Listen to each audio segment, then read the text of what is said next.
그녀는 덕수궁 앞 버스 정류장에 내려선다. 어제처럼 목도리를 눈 밑까지 올려두르고 있다. 목도리 속에 감춘 뺨은 이제 붓기가 가라앉았다. 대신 정확히 손바닥 크기의 불그죽죽한 피멍이 반점처럼 새겨져 있다. 실례합니다. 시청 앞에 다다랐을 때 건장한 체격의 사복 경찰이 그녀를 멈춰 세운다. 가방 열어주십시오. 이런 순간은 자신의 일부를 잠시 떼어놓아야 한다는 것을 그녀는 알고 있다. 여러 번 접어 해진 자국을 따라 손쉽게 접히는 종이처럼 의식의 한 부분이 그녀로부터 떨어져 나간다. 수치 없이 그녀는 가방을 열어 보인다. 손수건과 아카시아 껌과 필통과 가제본, 튼 입술에 바르는 바셀린과 수첩과 지갑이 담겨 있다. 어떻게 오셨습니까? 검열과에 왔는데요. 출판사 직원입니다. 그녀는 눈을 들어 사복 경찰의 눈을 마주본다. 그가 지시하는 대로 그녀는 지갑에서 주민등록증을 꺼낸다. 생리대가 들어있는 헝겊 주머니를 그가 뒤적이는 모습을 숨죽여 지켜본다. 이틀 전 경찰서 조사실에서 그랬던 것처럼. 4년 전 진눈깨비가 내리던 4월, 재수 끝에 들어간 대학의 학생 식당에서 그랬던 것처럼. 그날 학생 식당에서 그녀는 늦은 점심을 먹고 있었다. 큰 소리로 유리문이 열리며 학생들이 뛰어들어왔다. 고함 소리와 함께 사복 형사들이 뒤따라 들어왔다. 식당 곳곳으로 흩어지는 학생들을 쫓아가 곤봉을 휘두르는 사내들의 모습을 그녀는 손가락을 쥔 채 멍하게 지켜보았다. 한 형사가 특별히 흥분해 있었다. 기둥 옆에 혼자 앉아 카레라이스를 먹던 통통한 남자의 앞에 멈추더니 맞은편에 놓여있던 접이식 의자를 집어들고 휘둘렀다. 남자의 이마에서 터진 피가 얼굴을 덮었다.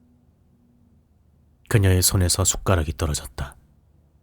그걸 주우려고 무심코 허리를 수그렸다가 바닥에 떨어진 유인물을 주었다.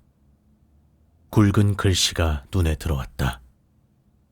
학살자 전두환을 타도하라. 그 순간 억센 손이 그녀의 머리채를 움켜쥐었다. 유인물을 뺏고 그녀를 의자에서 끌어냈다. 학살자 전두환을 타도하라. 뜨거운 면도날로 가슴에 새겨놓은 것 같은 그 문장을 생각하며 그녀는 회벽에 붙은 대통령 사진을 올려다본다. 얼굴은 어떻게 내면을 숨기는가?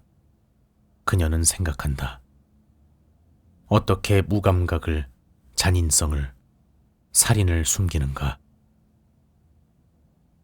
창 아래 등받이 없는 의자에 걸터 앉아 그녀는 손톱들의 거스러미를 뜯어낸다. 실내가 따뜻하지만 목도리를 내릴 수는 없다.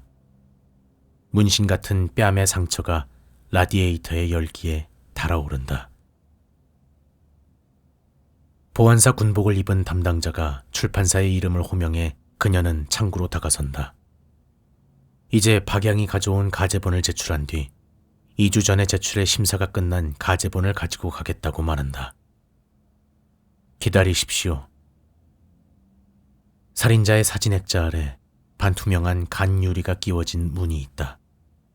그 문 안쪽에서 검열관들이 일한다는 것을 그녀는 알고 있다. 한 번도 얼굴을 본 적 없는 군복을 입은 중년의 검열관들이 책상 가득 책을 펼쳐놓고 있는 모습을 그녀는 상상한다. 담당자는 익숙한 걸음걸이로 그 문을 열고 들어갔다가 3분 남짓한 시간이 흐른 뒤 자리로 돌아온다.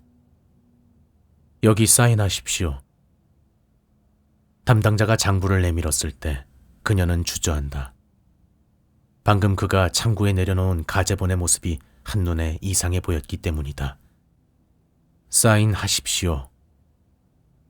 장부에 서명한 뒤 그녀는 가제본을 받아든다. 말은 더 이상 필요하지 않다. 그들은 집도를 끝냈고 그 결과물을 그녀에게 넘겨주었다. 창구를 등지고 그녀는 서너 걸음 걸어간다.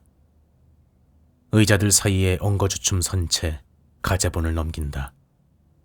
한 달 동안 그녀가 타이핑과 원문 대조와 3교를 마쳐 거의 외우다시피 한 이제 인쇄 절차만 남아있는 책이다. 그녀가 받은 첫 번째 느낌은 페이지들이 불탔다는 것이다. 불에 타서 검은 숯덩어리가 되었다. 검열과의 가제본을 제출한 뒤 정해진 기일에 찾아오는 것은 그녀가 입사한 뒤 매달 반복해온 일이었다. 서너 군데, 많게는 연함은 군데, 먹선으로 지워진 부분들을 확인하고 기운이 빠져서 회사로 돌아가 수정 작업을 거친 가제본을 인쇄소에 넘기곤 했다. 하지만 이번엔 다르다. 이 가제본의 도입부 10페이지 정도는 절반 이상의 문장들에 먹줄이 그어져 있다.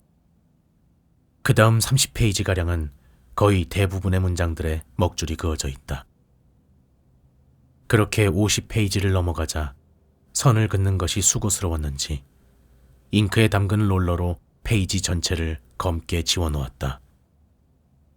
낱장들을 흠뻑 적신 잉크 때문에 가제본은 삼각기둥과 흡사한 형상으로 부풀어 올라있다. 곧 부스러질 검은 숯 같은 그것을 그녀는 가방에 넣었다. 숯이 아니라 쇠를 넣은 것 같이 가방이 무겁다. 어떻게 그 사무실을 걸어 나왔는지, 어떻게 복도를 통과해 사복경찰이 서 있는 정문을 빠져나왔는지 기억할 수 없다. 이 희곡집은 이제 출판할 수 없다. 처음부터 헛수고를 한 것이다. 앞쪽의 10페이지에 드문드문 살아남은 문장들을 그녀는 머릿속으로 더듬는다. 당신들을 잃은 뒤 우리들의 시간은 저녁이 되었습니다. 우리들의 집과 거리가 저녁이 되었습니다. 더 이상 어두워지지도 다시 밝아지지도 않는 저녁 속에서 우리들은 밥을 먹고 걸음을 걷고 잠을 잡니다. 거칠게 꿰매어진 문장들, 문단째로 검게 지워진 자리들, 우연히 형상을 드러낸 단어들을 그녀는 생각한다. 당신은, 나는, 그것은, 아마도, 바로, 우리들의 모든 것이, 당신은, 어째서, 바라봅니다. 당신의 눈은 가까이에서 멀리에서 그것은 또렷이 지금 좀 더 희미하게 왜 당신은 기억했습니까? 수치된 문장과 문장들 사이에서 그녀는 숨을 몰아쉰다. 어떻게 분수대에서 물이 나옵니까? 무슨 축제라고 물이 나옵니까? 칼을 찬 장수의 검은 동상을 등지고 멈추지 않고 그녀는 걷는다. 목도리를 눈 밑까지 올리고는 숨을 쉴 수 없어 시큰거리는 붉은 광대뼈를 드러낸 채 그녀는 걷는다.